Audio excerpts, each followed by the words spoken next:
To put it simply, a Donnie Darko sequel is conceptually unfeasible. There's a lot of discussion regarding various films, most recently Joker 2, that critics say are simply too self-contained to have a good sequel. But when it comes to those examples, it is still possible to continue the story. In Donnie's case, however, the plot leaves us off on a note that is so self-contained and so revisionist that it's literally impossible to create a sequel. Being a time travel movie, Donnie Darko provides us with enough content in different timelines to fill out an entire film. But by the end of the movie, the story essentially deletes itself. By the end of the movie, all that canonically happens is that a plane loses its engine and Donnie dies. No loose ends, no additional lore, no more major characters. The end of Donnie Darko is the end of the story. Or at least it would be, if it didn't make so much damn money.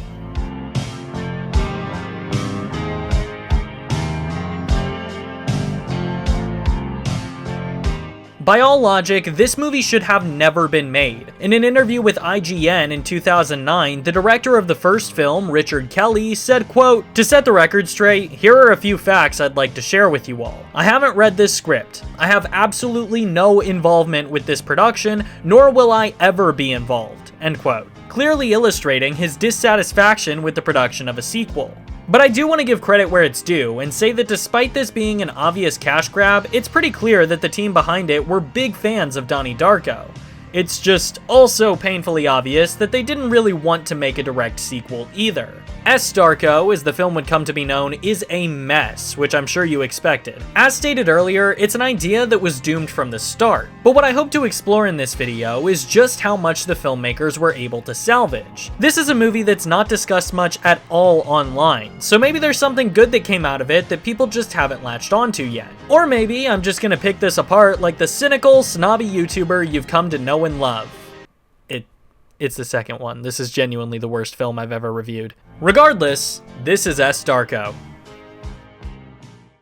The film opens 7 years after the first on Donnie's sister, the titular Samantha, or I guess just S. Darko. She is deeply depressed following her brother's passing and completely consumed in darkness, as you can see. This edgy aura makes her a prime target for the universe to use as a pawn.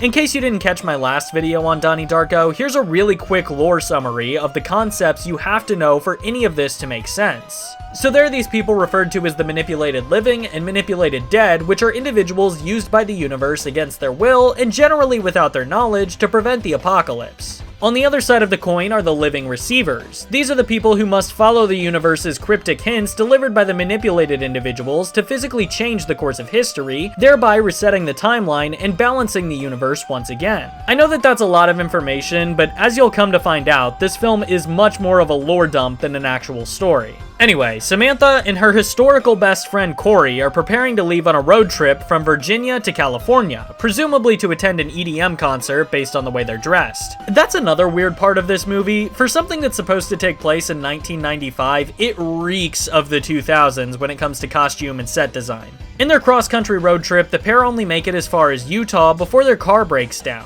So, after a montage of doing nothing but watching the town hobo climb a tower, Samantha accepts her fate, lying down in the middle of a highway. But just when all seems lost, the town bad boy comes to their rescue, taking their car to a shop to get repairs and guiding them to the local motel. This guy is named Randy, and he's really not all that important despite how prominent he is in the film. His role is essentially to get the girls from point A to point B for most of these scenes, but I digress. That night, Samantha starts sleepwalking, similarly to how Donnie did in the first film. However, this time it is revealed to us that we're following this movie's version of Frank, the manipulated dead. Its stand-in for Donnie is this guy called Iraq Jack, who everyone in town is convinced is a murderer, and it's Sam's job to guide him to save the world. Now this is an interesting and brave concept. We never really got Frank's perspective in the first movie, and even if they have to do some retconning here, it would still make for a cool subversion of expectations. But they don't really do that here, which leads to the primary flaw with this film. Like the first movie, this is a story about the apocalypse and impending doom.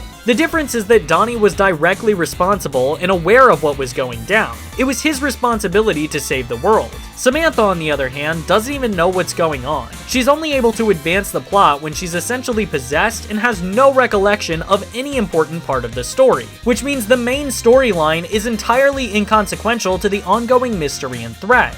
In other words, the entire movie is just filler. And even when we do get to focus on the actual plot, those moments are primarily just montage scenes because they aren't really relevant to Samantha's story. This whole movie is written to be about a glorified side character who never gets the development necessary to become something more.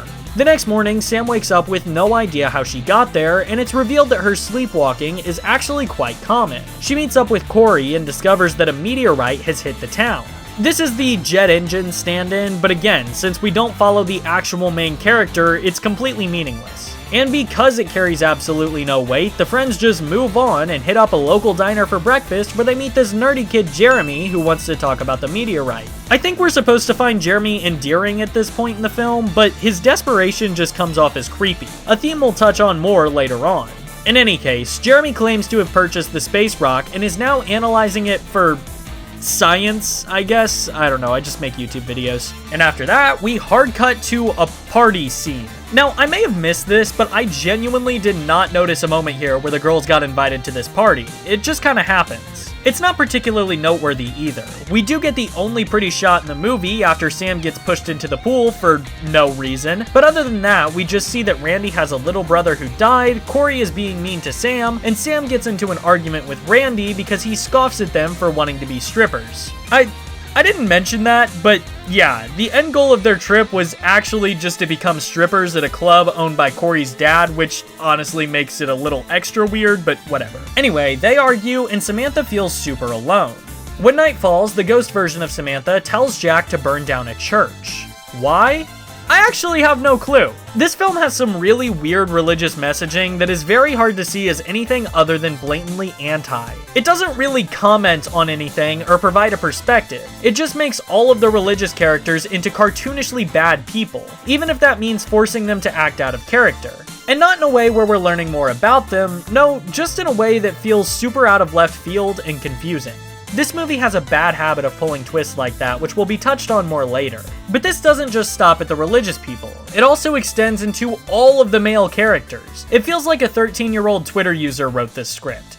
All this to say that the burning of the church serves basically no purpose beyond shock value and to provide Jack with some iron so they can do a 5-minute craft later on in the movie. Now, while the need for materials may provide some explanation, that all falls apart when you consider the fact that Jack literally lives in a junkyard. But yeah, going forward, it's safe to assume that any man or Christian in this movie is a murderer or sexual abuser, so have fun with that. The town finds Jack's dog tags in the rubble from the fire and naturally assume that he is the culprit. But he hides away and begins forging a bunny mask like Frank's in the original. Once again, you may be wondering why he's doing this. Well, apparently, Samantha told him to because she once saw a drawing of Frank that Donnie made a long time ago. But this also makes no sense for several reasons. For one thing, the manipulated dead have the sole purpose of pushing the living receiver to save the world. Why would the universe speaking through Samantha want Jack to waste time with aesthetics? Also, Samantha would have no idea that Frank had any relation to the end of the world scenario. He would just be another sketch in Donnie's book. If Donnie had instead doodled Super Mario, would she still force Jack to burn a cross to make this? I'm not trying to be nitpicky, but every connection that this movie has to the original just feels like cheap pandering without a purpose. He barely even wears the bunny mask. Regardless, then we come to the very worst part of the movie. I know I keep stopping the plot summary to pick it apart, but there are basically no aspects that aren't rage-inducing about this plot. Still having a strained relationship, Sam and Corey have a confrontation when Randy pulls up next to her while she's just wandering around or something, with Corey in the passenger seat. Corey says some pretty mean things as per usual, causing Samantha to run off into oncoming traffic and accidentally get hit by a car, killing her. That's right, they kill off the main character only 43 minutes into a movie that's an hour 45. So now we switch our focus onto Corey for the next 20 minutes. And remember when I said that Samantha's lack of depth makes her feel like a side character in her own movie? Well, for a fifth of the movie's runtime, we're now following a side character to the side character. Corey is such a blank slate as well. She just feels guilty for being mean, and that's her motivation while the movie devolves into a side quest. Corey finds a manipulated dead guide of her own, this time a missing boy from the town who just kinda gives her a cheat code. In the first movie, Donnie had to actually go on an adventure and decipher what he had to do in order to save the world. This guy just straight up says, "Here's a portal, lol, go fix your mistake." So Corey, not weirded out by any of this for some inexplicable reason, goes back in time and uses her telekinetic powers that she just has now to throw the car back into a wormhole. But then she takes Sam's place and gets hit by the car anyway? I thought that she just threw it in a wormhole. And this is actually the most mind-numbingly stupid diversion from the story, because outside of an explanation of how resetting the timeline works, which isn't even accurate to the lore by the way, it serves absolutely no purpose. If Corey had just died instead of the fake out they did with Sam, the story would still proceed as normal. Hell, because neither of them are the primary living receiver, neither of them are dead by the end of the movie anyway. We just get to watch them both die 2 times in a row for no reason. Watching this little segment, and really the movie as a whole, just made me upset for it having wasted my time. Anyway, I'm gonna try to speed through the rest of this. So Samantha finds a dress that she likes and talks with Jeremy about it. Meanwhile, Jeremy is developing a suspicious rash from exposure to the meteorite. He then assaults Randy. Sam spends the rest of her day with the nice pastor who tries to guide her through this difficult time by introducing her to the Lord. Oh, no, never mind. He's actually trying to have sex with her. We do get a little insight into Sam's character though, as this scene reveals what she wants most in life. Go ahead. Picture what you think God wants your life to be like.